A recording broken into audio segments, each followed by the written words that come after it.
combination of youth and senior professionals with me. I have with me as a moderator Mr. Vishal Thakkar, the co-founder Contatra Universal, with a cumulative work experience of 14 years. Vishal is an author, facilitator, and a fundraiser. GST and IFRS expert by profession. Founder to Contatra Universal, a company focusing on consulting and content technology and training focused on corporates, students, and community learning. Welcome, Vishal. I also have with me in the panel today from industry, I have Mr. Jyoti. Welcome, sir. He is the Chief Executive Officer, Payspoon Technologies. I have Miss Anisha. She's the Institutional Professional Management Trustee, Jai Lakshmi Education Society. As a youth professional, I have me the young Ruwan Kannat, financial analyst, Northern Trust. Welcome, Ruwan. And also I have with me a youth student who will be joining us in, Uday Raman, the student from Christ University. Over to you, Vishal. Thank you. Thank you so much, Deepika, for a wonderful introduction. And Welcome. I once again thank the panel for giving me an opportunity to moderate this one. I welcome the panel. Well, after learning so much about audio-visual engineering, it's time to switch gears and come to learn about the most important aspect of life, and that's money. Yeah, everybody loves to have more money, but ironically, finance is found to be the most boring subject by everyone. So, to break the irony, what we are going to do is we are going to do a twist today in our panel discussion. Unlike routine things where panel members give speeches, this session is going to be very interactive, and we are going to pose questions and draw insights which are relevant for youth in terms of not just preaching but doing.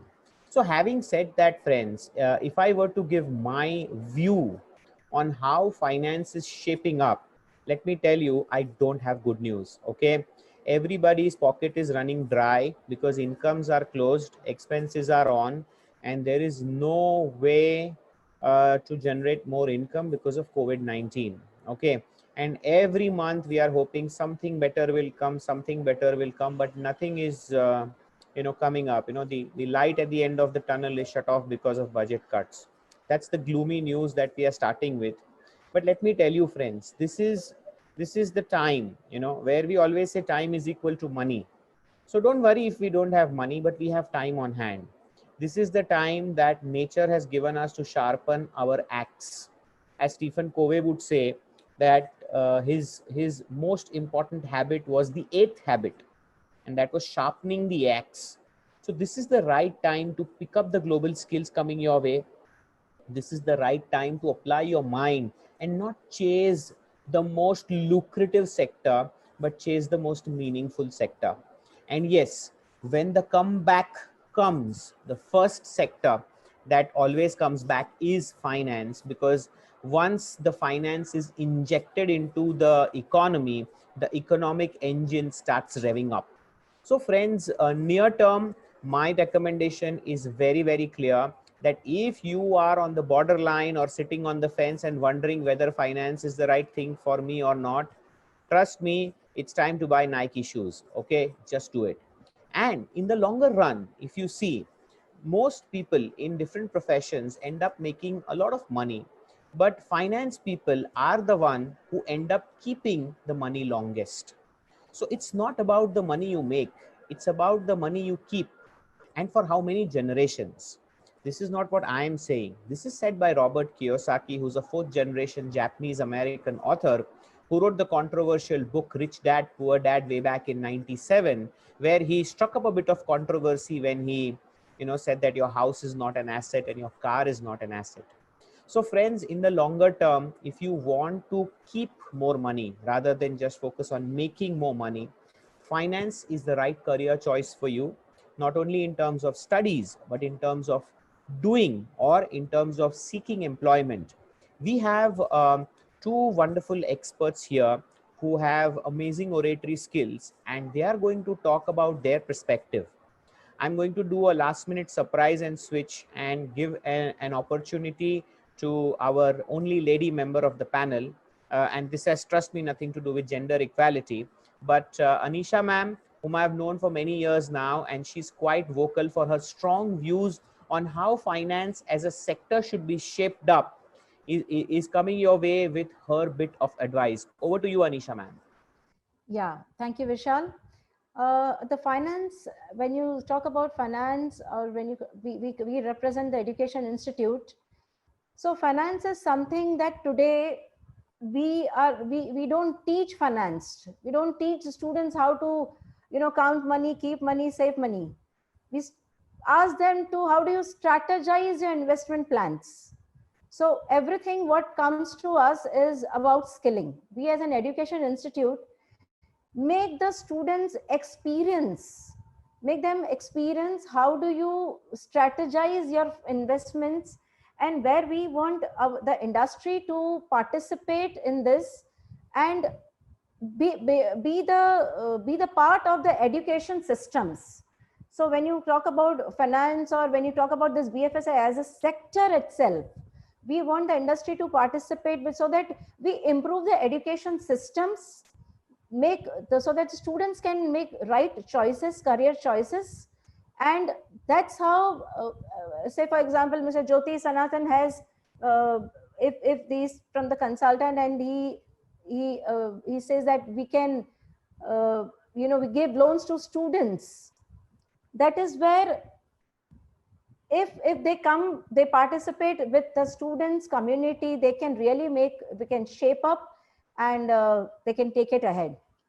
So that's how it is. Okay.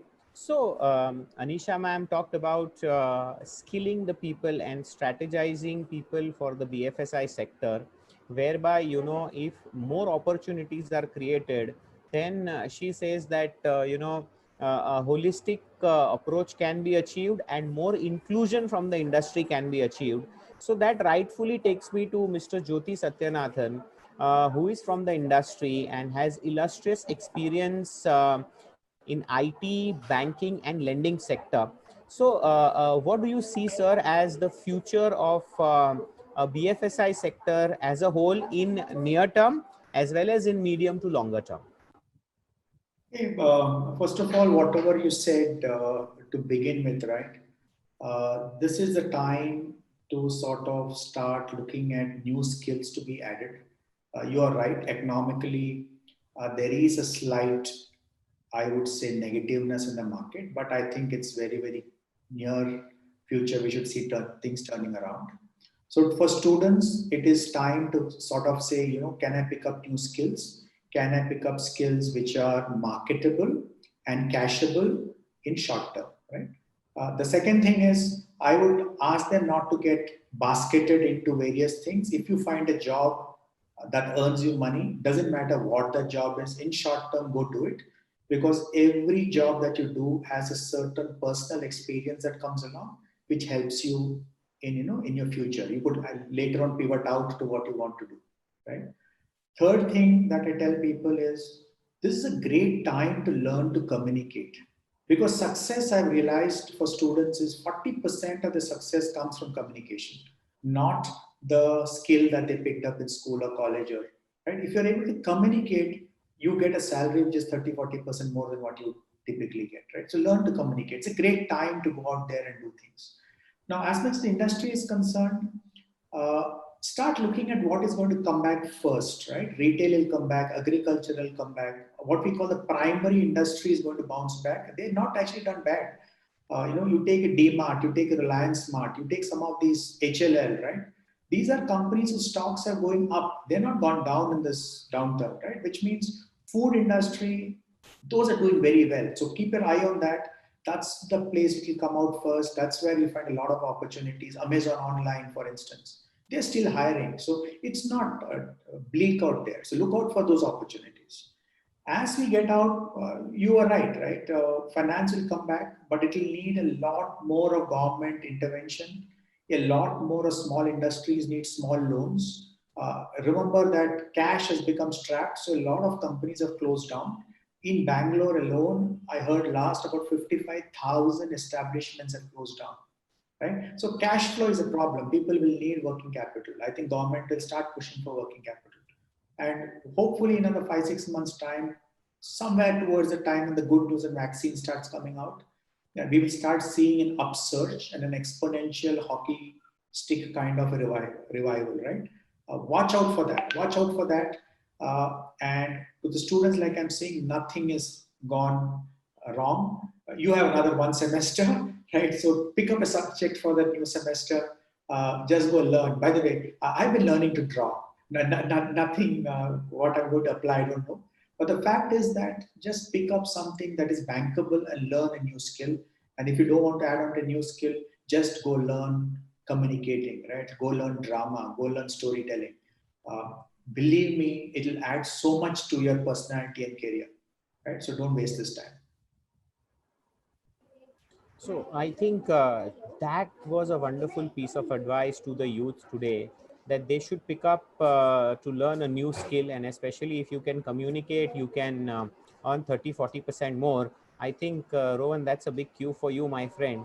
Now I'm going to handle the beacon to you to ask the relevant set of questions which which you were asking me the other day when we spoke. And I'm glad that we have some very enthusiastic panelists here who can address your queries. So over to you, Rowan. First off, I'd like to totally agree with what Mr. Jyoti said. I think the fact about communication is something that I've seen in my peers and how it's helped them. But it brings me to a very relevant question, that I've seen amongst my friends in college per se, especially in this job climate, which is very uncertain. Most people compromise on their passion just to land a job. So not many people actually follow their passion. And you spoke about, how you should go for a job if you find it, irrespective of what it is. So my question is, in this job climate, is it smarter to try and take what you get or to follow your passion? Because that's a crossroads, and students are lost at that crossroads. So some perspective on that. Should I take the question? Okay. So see, all of us are not born equal, right? So when you look around, there are some people who can afford it, right? Maybe they have the economics to support and go after passion. So if you really have the economics, you're okay. I'm saying this is short term. Go ahead, strengthen your skills around your passion, and then go after your passion. No doubt about it, right? But then majority of this country, 80% of the people cannot afford to do that. And my advice to them is pick up whatever comes your way. Do not get, bogged down by, oh, this is not what I want to do, right? If you're getting a front-end job in a retail store, right, go do it, right? It may pay you $10,000, $12,000, right? But it'll keep you surviving, right? It may end up paying a little of a tuition fee. You will learn, right? You'll meet a lot of people. Believe me, one of those contacts will make it big for you, right? So go ahead, do that because you do not have anything else to do. But yes, if the economic supports, go ahead with your passion, doing what is right. By the way, again, passion, be very, very realistic. What passion means, right? What are you going to do with your passion, right? Are you going to ultimately ensure that you have a good life? And you define what your life is going to be, right? And then it is okay, right? But just don't do passion and say, ultimately after 2 years, I got after my passion, but I am not able to make money, right? And now I need to borrow money, right? Don't get into that situation, right? Yes, if you want to make business out of your passion, go ahead and do it if economic supports you. If economic does not support you, I would say pick up the first job that comes your way, do it till the climate changes, and then go after what you want to do. And I think it's going to be a great, great world out there. I think that's an excellent piece of advice. Also, Rowan, one factor is that a lot of these youngsters don't have their clarity of their passion, number one. Number two, even if they have some sort of clarity, they have no clarity on how to convert that passion and monetize it. So these are two aspects which you may also factor. So just to add to what Mr. Jyoti said.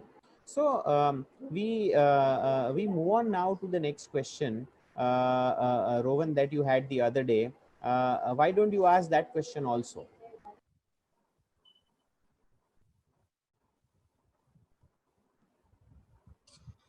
So I actually, another question comes to my head now when, since we are on this topic itself, it's about what, Mr. Vishal said earlier. In this job economy, it's not about how much money you can make, but how much you can retain from that.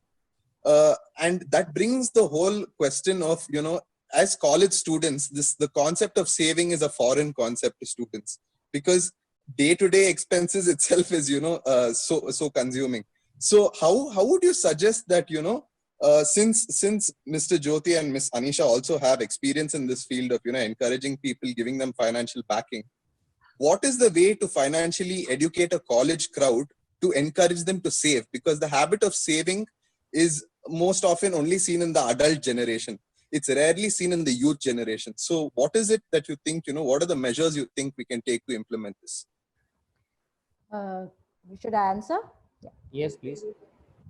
First of all, our education system has to design in such a way that at a very early age, the students should go for some experiential learning. So while they are doing their degree, or while they are into their college, they should be going for some small time internship. But industry has to support the education institute for taking up this youth. So as they are taking some experiential learning and they're getting something out of it, that is where they tend to spend also. But at the time, they should start making some investment planning for themselves. That is where when they start investing, they'll tend to save it.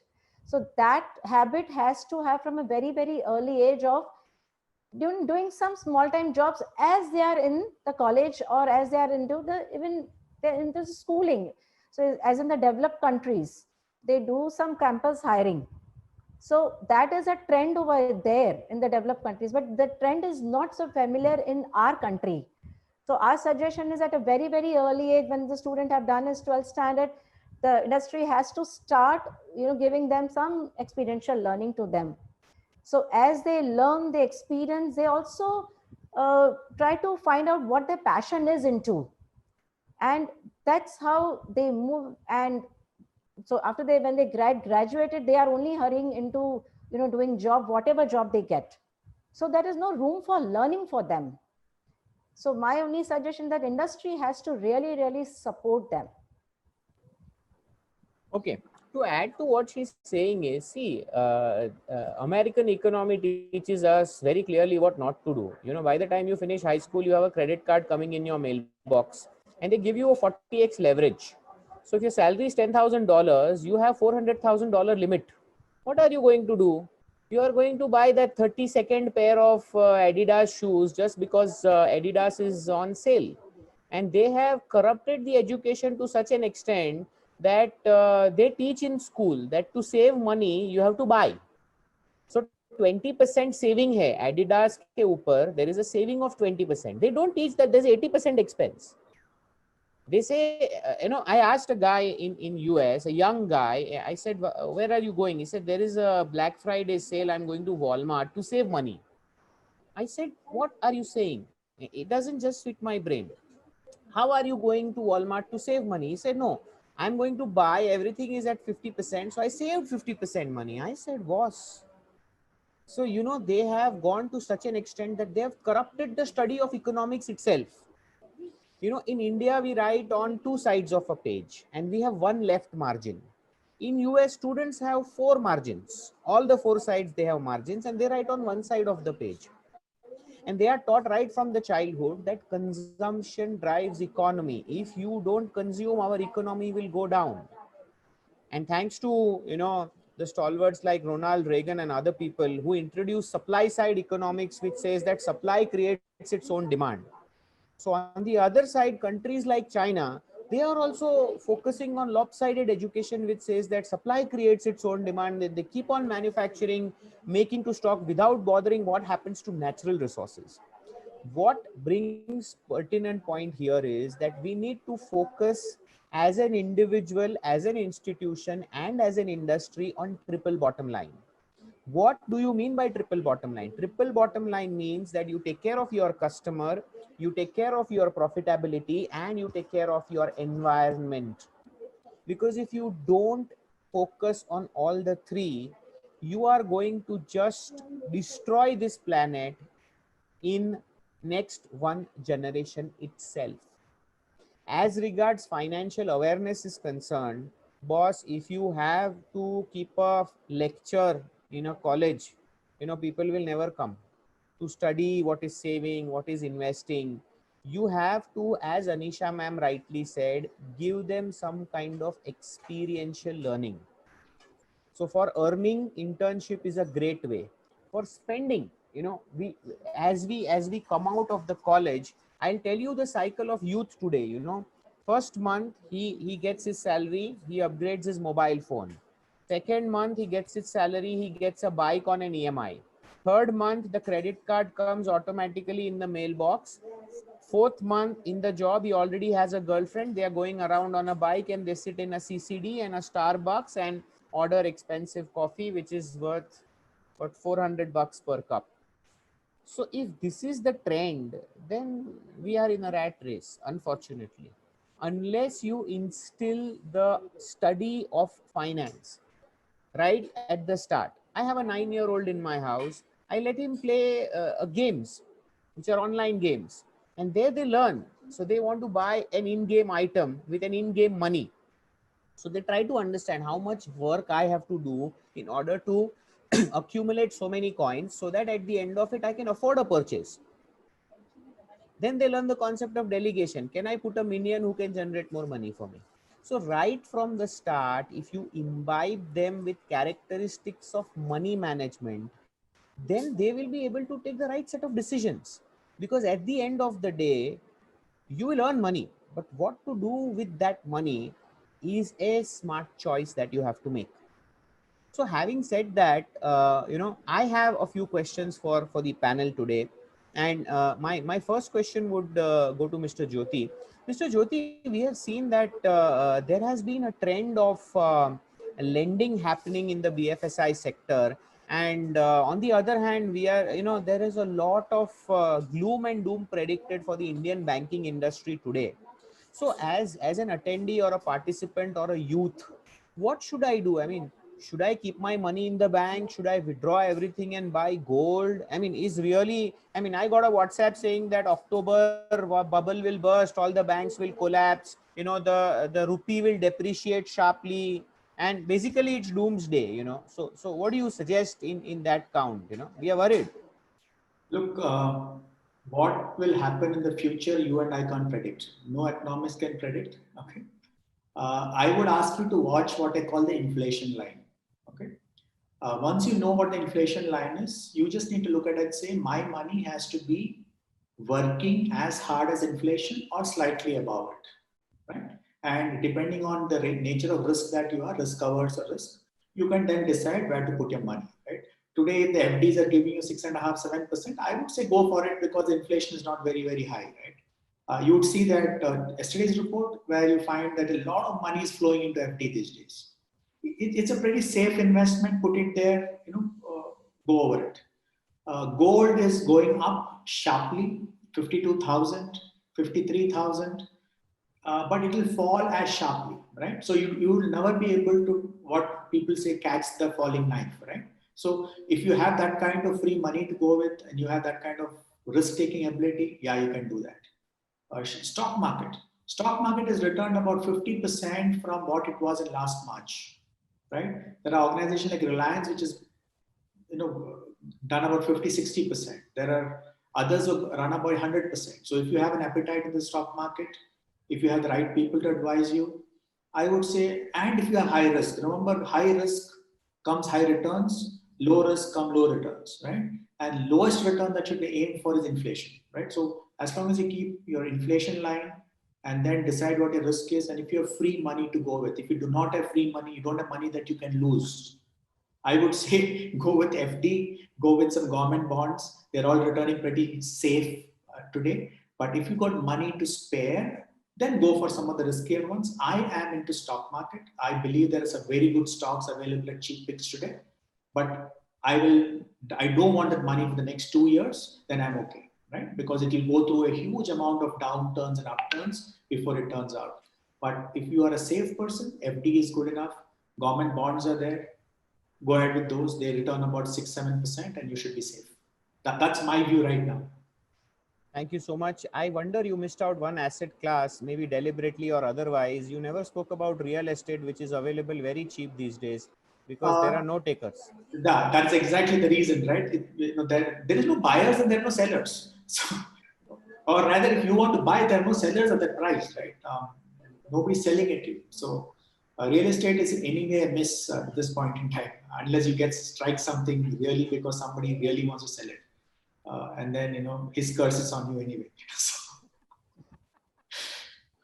Very aptly put. Anisha ma'am, I have a question for you. Now, since the new education policy is out and you are analyzing both education as well as finance, so you tell us that how is the new education policy going to benefit the youth of tomorrow, or the students who have, like, let's say, cleared their +2 or cleared their 10th class, and now they are aiming for higher education, and higher education by all means in every sector, including finance, is extremely expensive, and in a country like India, affordability of education itself is questioned, and hence there are business models for people like Mr. Jyoti who can lend money to students and then recover it once they get it back. So how do you see the impact of funding for a student in terms of the new education policy? Now, if you say that graduation has become 4 years now, it's 12 plus 10 plus, again it will be 4 years of graduation, or we have here 3 years of. So what I see that since skilling will play a very, very important role in educating the student. So academics plus skilling will get integrated. That will play a very important role, and vocational training will come in place. So with the universities, when AICT, the bodies like UGC, AICT coming together, they form one body, help education institutes to make the system better and better. International education, there are very, very high chances of international education coming to our country, since we have also the many courses from abroad internationally coming to India. But now the trend would be more into the integration. So it will be Indian education plus international education, which we have much quality education, where the system will be improving a lot. Now, with this system improving, the scope of employment will also be improved to a better end. Funding, when you say the education system might become expensive, funding, lending institutions like Mr. Jyoti is handling one of the lending institutions, it will be much easier for the student to take up those things and take their education ahead. So it will be learn and earn system that will come, and that is how the students are going to benefit out of it. So funding should not be a problem, lending should not be a problem to the students, when this learn and earn concept will be very highly encouraged. Secondly, education institutes are like us will be focusing more on the entrepreneurship, where the student can get funding easily to start their own businesses. So that's how that is what I could see the future of this country, into the education systems being more and more efficient, effective, and good quality. Okay, so I mean, we didn't get the good news that education is going to be cheaper, but the side good news is that, yeah, the loans will be available, so you have to earn and learn. Yeah. So Rohan, what are your thoughts? Being a youth here, how do you feel this whole thing is going to pan out, and what do you think? So I feel that the situation is going to take some time to stabilize. I think at least a minimum of 1 to 2 years. And with respect to the new education policy in specific, like about how the undergraduate degree is now 4 years, I would also like to speak about the flip side of that. Like in today's world, you can do an MBA online in 1 year.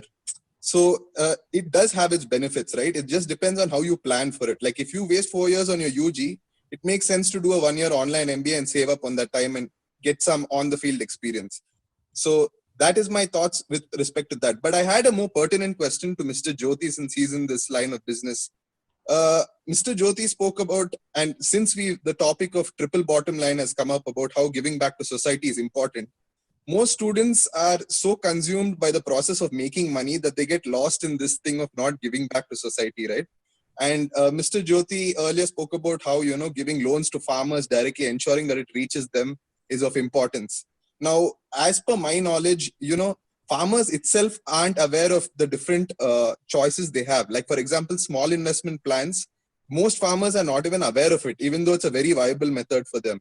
And forget farmers, even students aren't aware of these things, even though it is a viable option for them as well. So how would you suggest that, financial education applies to both farmers and students, and how do you get students involved with helping out these people directly? Okay. See, first of all, my view on this is as you go through education, somewhere there has to be a small module that everybody goes through to understand investments. Okay. So somewhere, irrespective of the field that you choose, 1 month, 15-day course on personal investment finance is very important. Okay. That's point number one. Point number two, the goal of education, and you see the topmost, if somebody rolls out of a college as an entrepreneur, that should be considered the topmost achievement of a college, not providing a job to a student in another company, right? So you sort of grade it out and say every college is graded by the amount of entrepreneurs that they turn out, because every entrepreneur then ends up providing employment to hundreds of people and also provides economic movement, right, in the country, right? So that is one part. So clearly, from an understanding of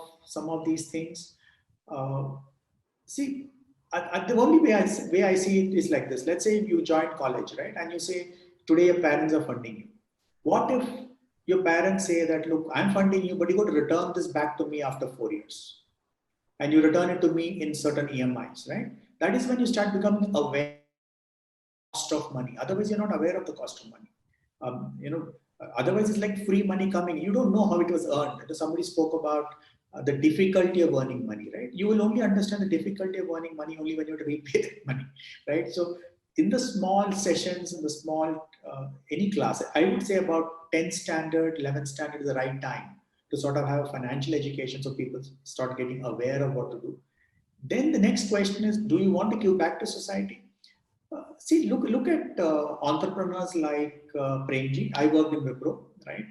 Premji's company is not divested as much. Most of the wealth is with the family. But look at the amount of money that he gives back to the society, right? So one thing is very clear: for you to give back to society, you have to be a capitalist, right? That's my pure understanding. If you're not a capitalist, you can't make money, and if you don't make money, you can't give it back to society, right? So then you'll get to a point, as you make money, you'll get to a point to figure out that, look, I've seen this feeling. Okay, now let me tell this to you. The moment you get to a point that I can buy a Levi jeans, right? I really don't care whether I have a Levi jeans or not. It is only till the point that I have the money to buy it, right? And maybe I buy one, right? After that, I'm not bothered. Right? I don't mind wearing, any other jeans. And if somebody says, "Oh, you don't have a Levi," I don't care, because I know that I can buy it, right? So once you become an entrepreneur, once you earn a certain amount of money, after some time, I think social entrepreneurship kicks in automatically. I think you'll have a lot of role models. So becoming an entrepreneur, earning money, and when you're earning money, be a complete purist capitalist, right? You got to figure out how to make money. So you don't get in there to say, "Oh, I'm going to be a very, very nice man and I'm going to, serve the society." No, there are two compartments. One compartment is hardcore businessman who understands how to make money, right? Then maybe in the evening you go into the next compartment and say, "Oh, I need to spend this on the social market," but don't mix it up, right? If you're an entrepreneur, be an entrepreneur, hardcore, make money in the right way, okay? And once you've made that money, find a way to spend it, and you'll figure out that you don't need much to spend on yourself, so you will spend it on society. So it's a very, very simple formula, Rohan. Did I answer that question? Yes, that put a lot of things into perspective. Thank you. Thank you so much. I think that was quite an elaborate answer. And I think you explained the cycle very well. First comes earning, then comes spending, then comes saving. Then you think of the society and giving it back. So, I always put it this way, that one man called Siddhartha, when he went to sit below a tree and achieved salvation, he had a lot of things to sacrifice, man. He was a son of a king, and he had a whole kingdom to sacrifice. So my advice to young people always has been that first you should have a kingdom to sacrifice. Only then you will get salvation also.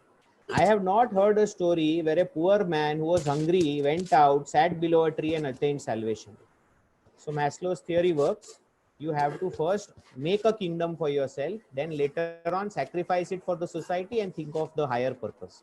Right now, your focus is more to make money rather than thinking about giving back because you are still too young.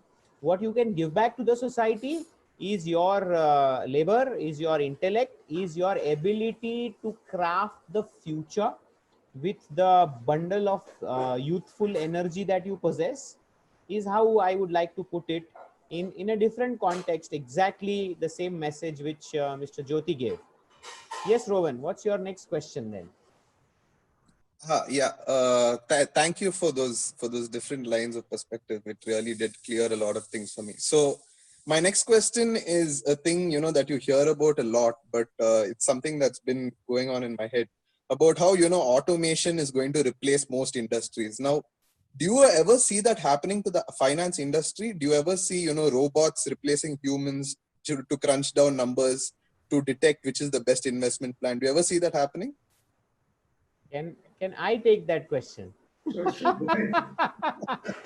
Okay, so yeah, I was recently attending a webinar and I had an opportunity of our mentor speaking there, and he said very categorically, when it comes to finance, only the routine jobs will be automated.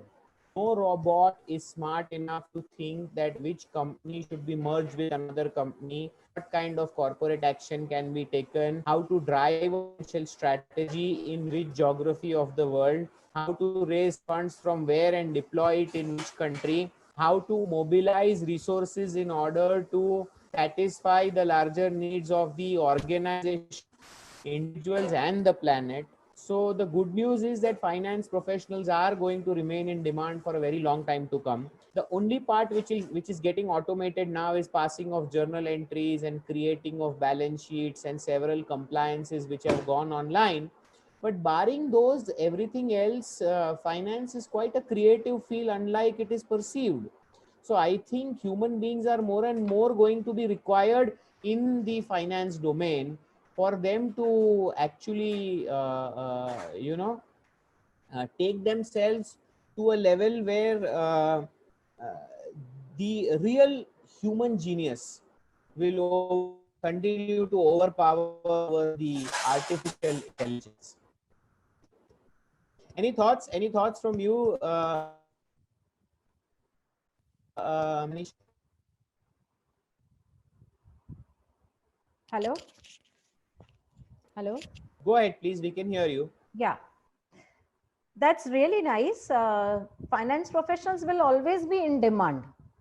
So I also have one suggestion from that when the policy makers, when the policy, when they design a policy for the banking systems or for the policy of any, for the country also, what I suggest that youth should be actively involved to make new policies, new ideas, and there has also to be a lot of investment done on the research.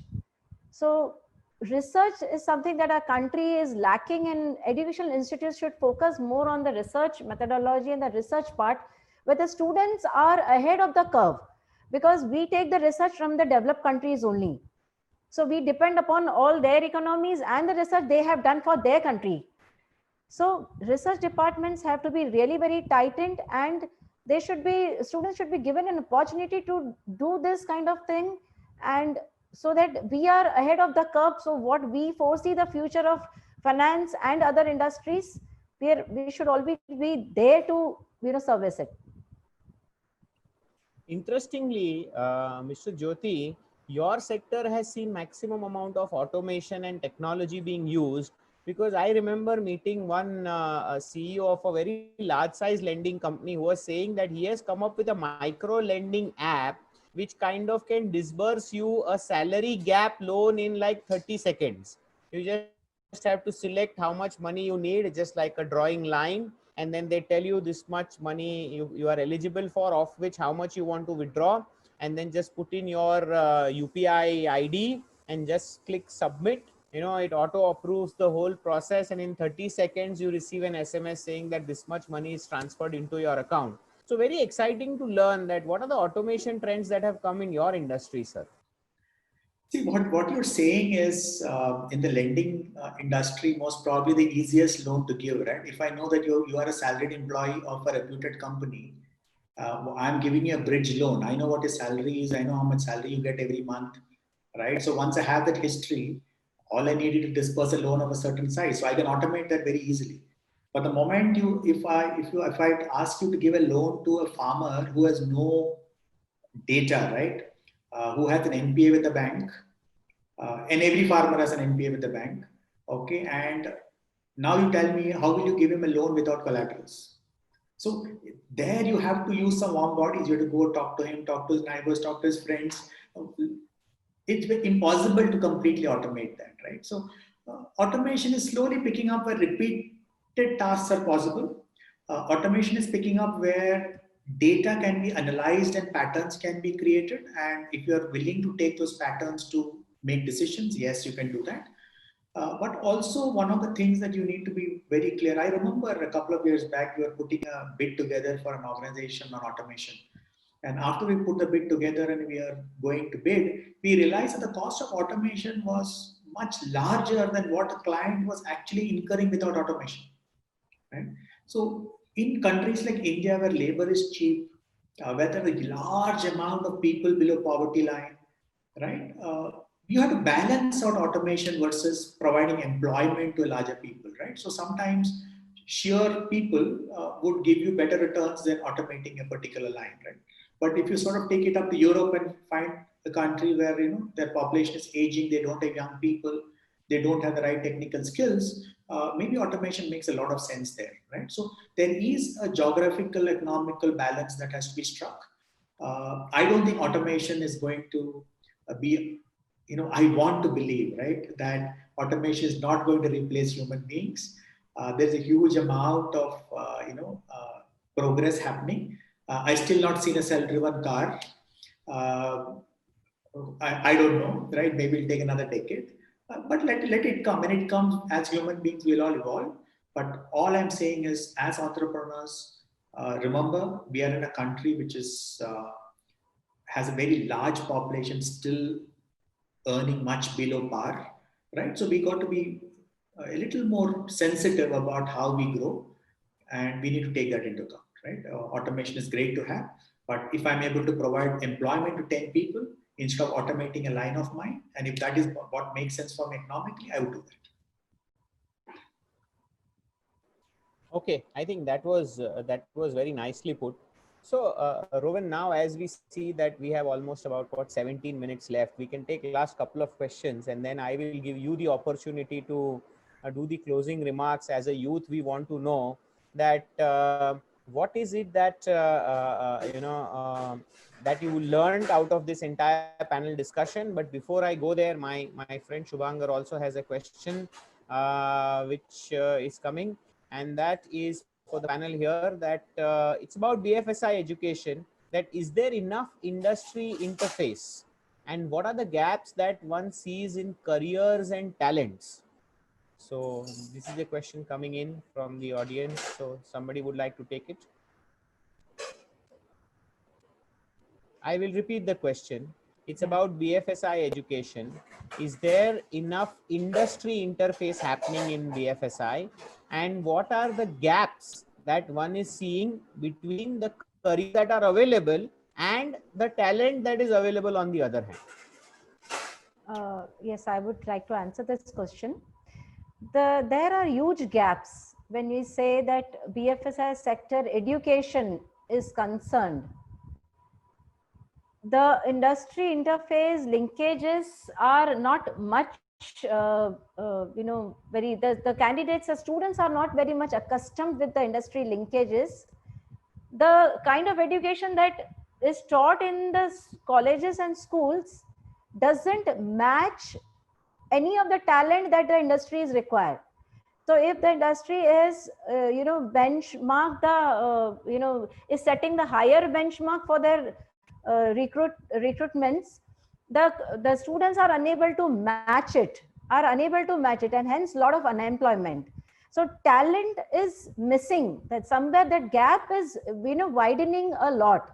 So what we, again, I repeat the same thing, that industry has to really participate with the education, get themselves involved with the education system. Let the industry tell us that what is the requirement from the candidate or from the student, rather than the universities designing their own curriculum.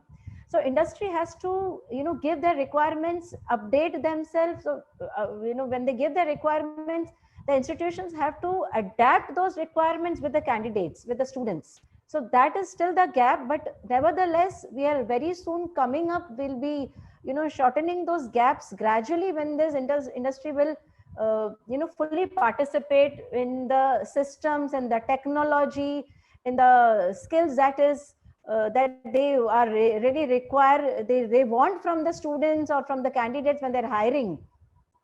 So the entry in for the new jobs, are the students are really getting struggle to, get into this for their careers. So we need Okay. to, yeah. Okay, so I think the answer is very loud and clear. The entry interface is not enough, and the students coming out of universities are clearly not ready to face real life challenges. So I think industry and institutions have to move closer to each other, and let not universities prepare syllabus in isolation. I think there needs to be holistic integration and involvement of all these people in order to generate a more practical syllabus and make the youth future ready in terms of solving real life problems. Thank you, Mrs. Anisha, for that. I have one more question coming in from the audience, which says that microfinancing and rural markets seems to be the new sunrise opportunities. Should youth look at this boom in an entrepreneurial spirit? Mr. Jyoti, this is straight coming to you. Yeah, it's see, one thing that COVID has done, right, is somewhere make the farmers heroes. Okay, suddenly the rural economy has stood up. People have now started to realize that what is not, or what has made us survive, is because that farmer out there is still harvesting. Okay, but is he a person who is happy? The answer to that is the farmers are not happy. And let me give you some examples, okay? And it'll take a little time. By the way, we started our pilot of lending in Ooty, right? In Ooty, I'll give you an example of carrots. 1 kilo of carrot in the Bangalore market, Ooty carrot, costs about 80 rupees per kilo, right? But the rates that the farmer gets back in Ooty for a kilo of carrot is about 12 rupees. Okay. And he has to spend about 7, 8 rupees or 9 rupees to just make that carrot. So ultimately, the farmer gets a very, very bad deal because everything else is taken up by middlemen. Okay. So at some point in time, what the farmers, what they do is they say, look, there's no point harvesting, so they move to the city. And what did you find during COVID in the city? That all those people who migrated from the farms to the cities had hardly any income, which means they all had to go back. Right? Now, if we are able to create sustainable farming in the rural sector, right, a whole lot of problems can be solved in this country. So to that extent, it is a green field. If there are students who want to go out there, but the lending is not the only thing to be done. There are so many things that can be done, right? Cold storages, sorting, finding buyers for the farmers, providing them loans, insurances. So there's a whole lot of ecosystem around the farming that you can get into and look for a career there as entrepreneurs or as a career, doesn't matter.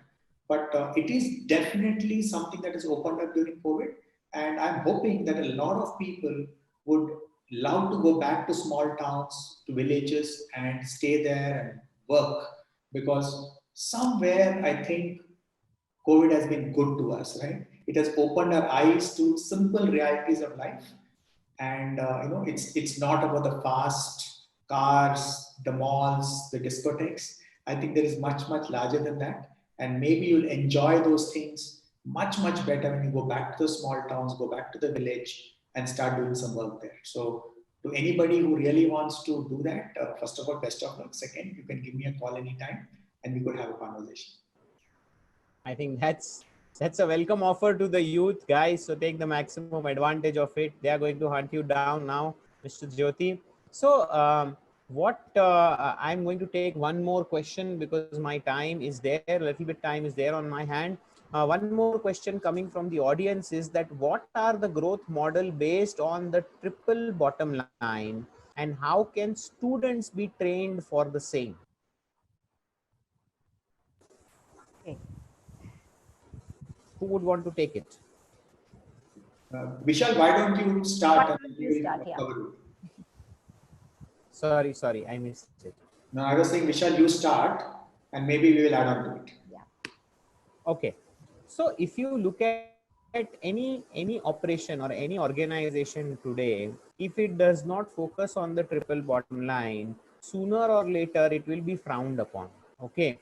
We are coming out of a generation where corporate social responsibility was merely a compliance, and you just put beautiful photographs of donating some money in some rural school, and you put a photograph of those happy children, wherein we all know that the CEO has his own private jet and he's just flying around in the private jet, really not bothered about those children. So when we are seeing that genuine turnaround is happening in corporate social responsibilities, and people are taking up social entrepreneurship very, very seriously.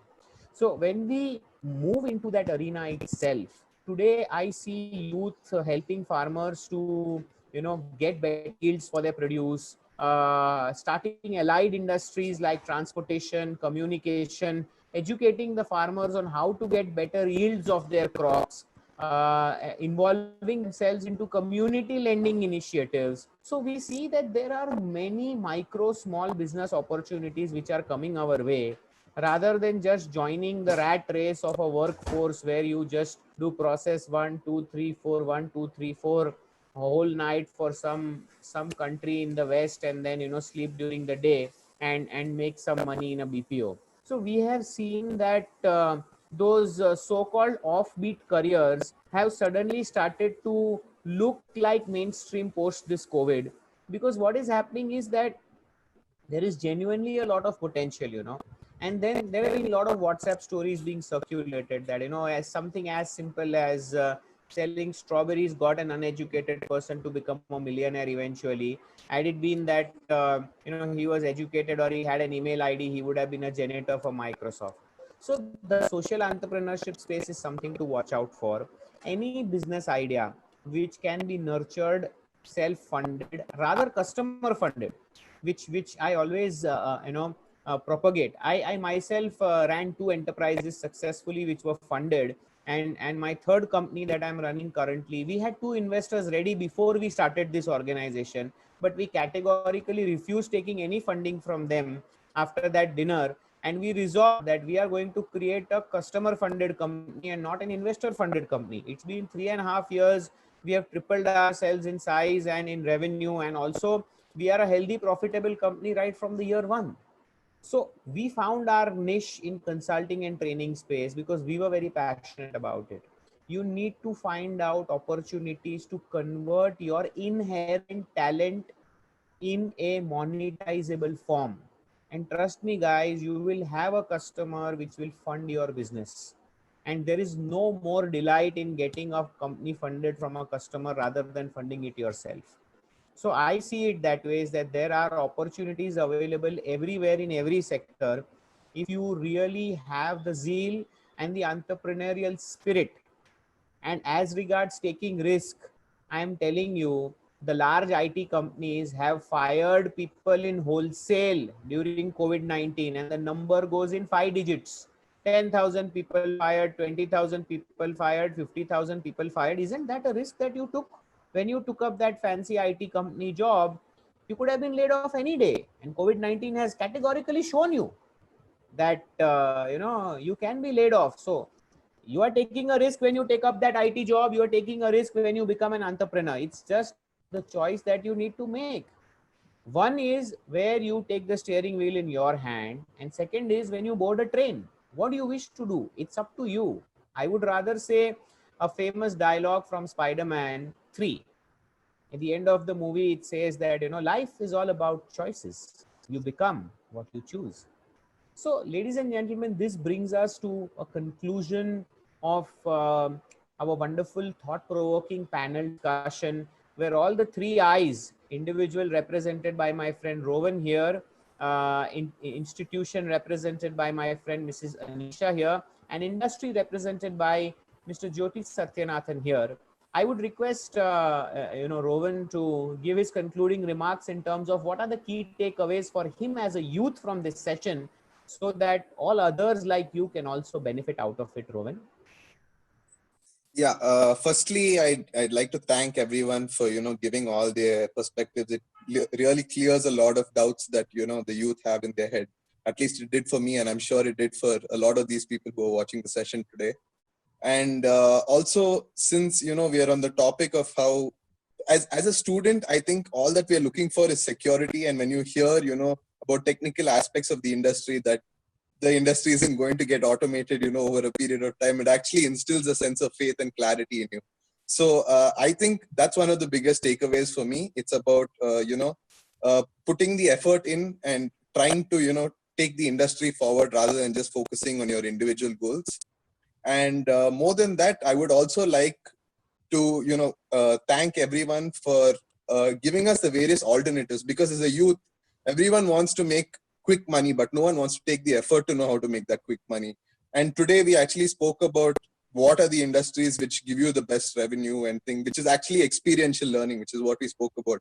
And I think this session did just that for me. So thank you so much for that. Well, I think that was a very nice summary.